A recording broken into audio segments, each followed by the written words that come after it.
Hi, I'm Patty Ramlett, the old school therapist, and today's life topic is another serious topic. I'm going to talk about hate. Yes, I am going there because there is way too much hate in this world, and unfortunately, it's just increasing. You know, through the years, I've worked with both clients that have been hated and have had terrible, painful experiences with that, and I've also worked with haters. I've worked with clients who thrive on hating either one person or a group of people. So I think about these clients when I'm talking about this topic and also what I've observed in this world. I wish that people, I've got two wishes. I wish that people would just view other people the way mental health therapists view their clients, right? We were trained to view them through their humanity, not through differences. And most mental health providers are going to meet with clients that they differ in their worldview and politics and life values and all of that. But we're still there to help them despite the differences. I wish that people would just remember that all humans, no matter what, bleed red, that our Creator made all humans bleed red, and there's a reason for that. We're all made in the image of God. If you've ever had to receive blood from surgery or an accident, the bag of blood does not list the description of the person that gave the blood, right? It doesn't list their skin color or politics or worldview or life values or whatever. It's just, is it O positive, A negative? What blood type is it? So the hate that I'm talking about today is deep-seated hate that can get rooted into somebody, not the hyperbole, right? We've watered down the word hate. We've just kind of tossed it around and watered it down so it really deflects from what real hate is. It's not hateful to have a different political view. It's not hateful to have a different opinion. It's not hateful to have different life values. The hate I'm talking about is the deep-seated hate that starts with devaluing somebody, and then it goes into dehumanizing them. And then from dehumanizing them, it goes into wanting to destroy them. If somebody has been dehumanized, then the thought is they shouldn't exist. They need to be destroyed. That's the kind of hate that I'm talking about, and that's the kind of hate that evil uses. There is evil in this world, and it is metastasizing just like cancer. And unfortunately, I've had to interact with evil more than I ever thought possible in my lifetime, and I'm sure there's more to come. And if you are a skeptic and a doubter, and you don't believe in evil, you don't believe that there's a spiritual realm that's unseen of good and evil, then I'm going to challenge you to talk to those that have left cults or religions that worship evil, that worship death. I'm going to challenge you to talk to survivors who have escaped cults, who have escaped ritualistic abuse, survivors of ritualistic abuse, and they will tell you and help you to understand that there really is evil. This kind of evil will set out to destroy humans. That's the number one goal for evil, is it sets out to destroy humans. And why? Because humans are made in the image of God. And evil hates the image of God, and evil hates God. So when I think about the haters that I've worked with, there are three categories that I think have happened in their background for why they became so hateful and that deep-seated hate. The first is they were indoctrinated or brainwashed, either early on in childhood from their family or from their religion or their culture, or they were influenced somehow by political groups or social media, but somehow they were indoctrinated and brainwashed. The other category would be that they had found hate to be a way to numb out their own pain and shame and fear and vulnerability from their painful life experiences. And they found that hate gave them a feeling of power and superiority, and they almost got a high off of hating. They felt that they were invincible, that it almost gave them this protective shield, and they didn't have to be vulnerable to the world if they hated. But it was just a way, and it's just a way, to numb out their own feelings of pain. Or thirdly, it's a combination of both, right? They were indoctrinated, and then they also found that hate was a way for them to shield themselves and feel powerful. So with that kind of hate, you become a tool for evil, right? That's the kind of hate that evil will use to accomplish its purposes. And so for the haters, they end up doing evil's bidding. They become a puppet for evil, and they do evil's bidding. And then when they've done evil's bidding, they become the fall guy. They will end up facing the consequences of their actions. And if you're a hater and you've done evil acts, you are responsible for your actions. You do have to face the consequences. And it's perfect for evil, right? Evil, you've accepted evil into your life. It's directed you to do this act. But evil doesn't face the consequences, you do. So you become the perfect fall guy. After you've done your evil's bidding, then evil is going to set out to destroy you. After it's used you and accomplished its purposes, it will set out to destroy you, either slowly or quickly. Why? Because you're also made in the image of God. And evil cannot stand your image, so it will destroy you eventually. It probably already started to isolate you from other people that might speak truth into your life and might challenge the lies that you're believing and speak reality into your life. But it will eventually destroy you. And then, once you're destroyed, it's going to hold you hostage as its tortured slave for all eternity. And it's horrific. If you've never seen what evil can really do to you, you will find out in eternity. And that doesn't have to be your story. That doesn't have to be your life. It's 3 wins for evil, and it's a futile waste of your life, and it doesn't have to be that way.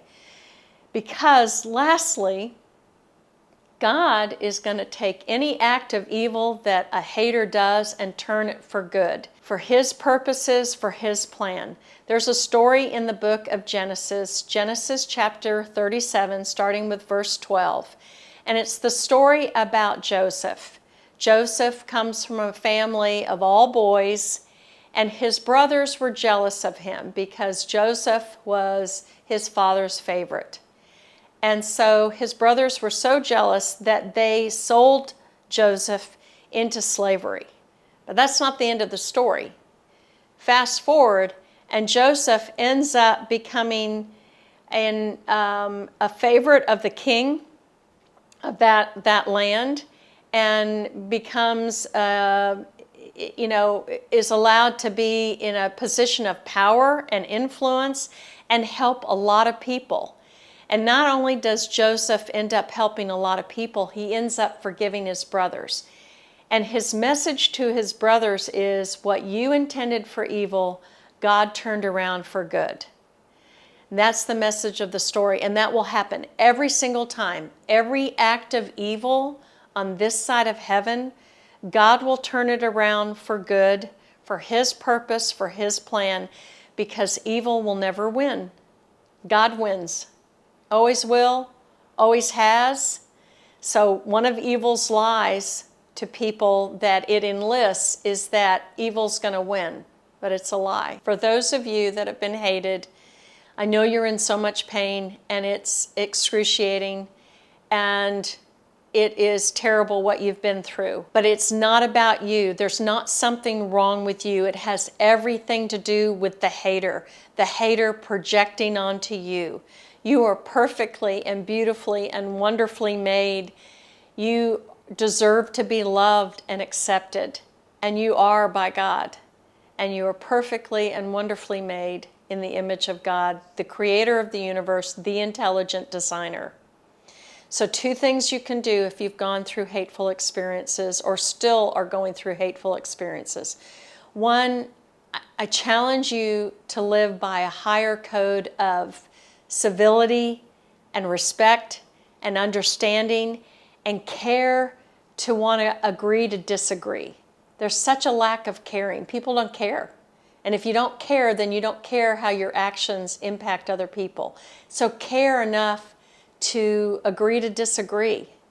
That's one. Secondly, get help. Work with a mental health provider. Make sure you have support with family and friends, your pastor. Surround yourself with support and understanding, and learn skills how to manage the pain and the hurt that you're feeling. Learn skills how to navigate this world that's pretty broken and messed up. Learn skills to push back, but not in the methods of what a hater would do. So setting boundaries, learning how to step away. Maybe you need to learn self-defense. Maybe you need to seek out legal counsel. Whatever you need to do to empower yourself, to push back, to not feel so helpless, but also not take on the methods of the hater. To the haters. And again, I'm not talking about people that just use hate as a hyperbole, right? You just kind of toss that word around because you don't like somebody's politics or their worldview or their values. And it is a slippery slope if you start there, because it can eventually become deep-seated hate. But I'm talking about and talking to the haters, the ones that have allowed deep-seated hate to root in them. You are becoming the very thing that hurt you. Every hater that I've ever worked with has had trauma, has had abuse, has had rejection in their life, but they've never worked through it. It was easier to embrace hate. It was easier to listen to evil. Don't allow yourself to become the very thing that hurt you. That doesn't have to be your story. Okay? It doesn't have to be this way. God loves you. You're made in the image of God too. You're made in the image of the creator of the universe, the intelligent designer. He loves you and he wants you to have a different story. But if you choose to hate, then you're going to do deeds that are evil's bidding. And once evil has used you, it's going to destroy you. And once it destroys you, it's going to hold you hostage. Okay? It's going to destroy you either slowly or quickly. It's going to isolate you, and it probably started already to isolate you from anybody that would speak truth or, reality into your life. It's going to isolate you. And then once it isolates you, it's going to have you do its bidding. And then once it's had you do its bidding, you're the fall guy. Okay? You have to accept the responsibilities and the consequences of your actions. Please, you don't have to go down this path. You can turn from evil and turn to God. God loves you. You're made in God's image. You can embrace God and embrace His Son, Jesus Christ, and have a different story and not have such a futile waste of your life. I want to highlight 2 incredible men as I finish this topic. 2 men from 2 different generations. The first one is Daryl Davis. He initiated civil discourse and debate and dialogue with people that really opposed him as far as his race. He's a musician, and in the 80s he started to talk with members of the Ku Klux Klan who would come out and watch his band and really enjoyed his music. And Daryl Davis's slogan is, "How can you hate me when you don't even know me?" And he started to initiate talks and conversations with them. He's got an incredible testimony, and there's a documentary about his life. There's a TED Talk. So I just encourage you to look up Daryl Davis. The other person, the other incredible man, is Charlie Kirk, who we've heard a lot about because of his unfortunate assassination. But he also initiated civil discourse and dialogue and debate with people who were so opposed to his opinions and political views and life values, but he wanted to talk with them and have a civil discourse with them. And his slogan is, when we stop talking, that's when violence happens. We can learn from both men. And I just pray that we start walking in their footsteps to talk and to be willing to agree to disagree and have civil discourse and see people as humans and not dehumanize them just because they're different. If you found this video to be helpful or not, I welcome all comments, the good, the bad, the ugly. And if you're a hater, the deep-seated hate that I was talking about, and you are going to leave a hateful comment, you know what? That's okay, because I'm going to pray for you. I know how it's going to end for you, and I'm saddened by that. Nobody deserves that, and I will lift you up in prayer. So thanks for watching, and I will see you next time. Bye.